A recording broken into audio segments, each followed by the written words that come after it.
খাবার কবুতরকে খাবার দিয়ে দিলাম, কারণ কবুতর পালা অনেক ব্যয়বহুল। দেখা যাচ্ছে যে কবুতরে খাবার কিনে এনে কুলাতে পারছি না, প্রচুর খায়। কারণ খাবারের যে দাম, সে আন্দাজ কিন্তু যদি বাচ্চা না ফুটে তাহলে কবুতর পালন করে কোনো লাভ নেই। আমি দেখতে পারতেছি, এই যে দেখতে পাচ্ছেন প্রচুর খায়, প্রচুর খায়। তারপরেও শখের বিষয় কবুতর পালতে হয়, কিছু করার নেই। কারণ কবুতর পালাটা হলো শখ, তাছাড়া কিছু না। আমার কবুতরে দেখতে পাচ্ছেন, আমার কবুতরে এক জোড়া ঘুষি দিছে, কিন্তু ঘুষিগুলা বাহিরে থাকে, ওম দেয় ঠিকই। এইমাত্র দেখতে পেলাম যে ঘুষিগুলা বাহিরে। এখন যারা কবুতর পালন করেন তাদের কাছে আমার একটা জানার বিষয় যে ঘুষিগুলা যে বাহিরে, এটা কি বাচ্চা ফুটবে? যাই হোক, যে খাবারের দাম, এই খাবার খাওয়িয়ে কবুতর পালন করাটা খুব কষ্টকর দেখতেছি। তার মধ্যে বাচ্চা যদি না ফুটে তাহলে তো আরো সমস্যা। আপনাদেরকে দেখাই ঘুষিটা কোন জায়গায় আছে। এই যে দেখতে পাচ্ছেন ঘুষিগুলা দু সাইডে, কূপের ভিতরে দু সাইডে।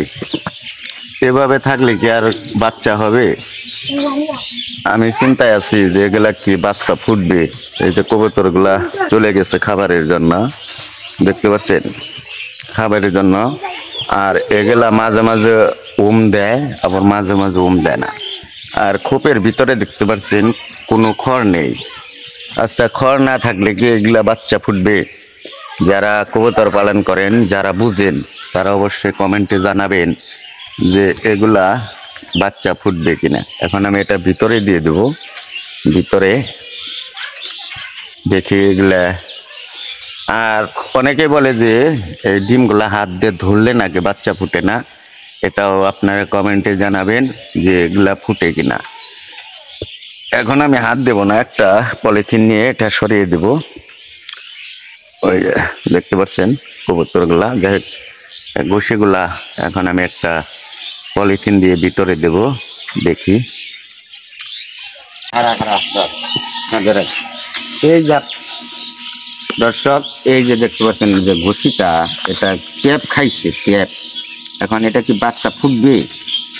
এই যে দেখতে পাচ্ছেন ট্যাপ খাইছে। এটা কি ঘুষিটা নষ্ট হয়ে গেলে তো না, সন্দেহ আছে। যাই, তারপরে দিই, ট্যাপ খাইয়ে গেছে। এই যে এটা ট্যাপ খাইয়ে গেছে, এখন এটা বাচ্চা হবে কিনা সেটাই দেখার বিষয়। এদিকে দেখ, এদিকে ঘোরাও, এদিকে আমার বলে। এই যে দেখতে পাচ্ছেন, যাই হোক এটা আমি ভিতরে দেবো এখন, দেখি।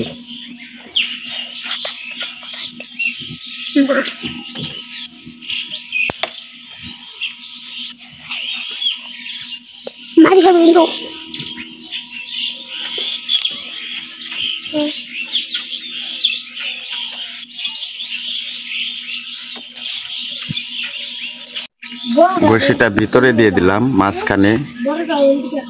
এখন দেখা যাক যে এটা বাচ্চা ফুটে কিনা। ঘুষিটা ভিতরে দিয়ে দিছি।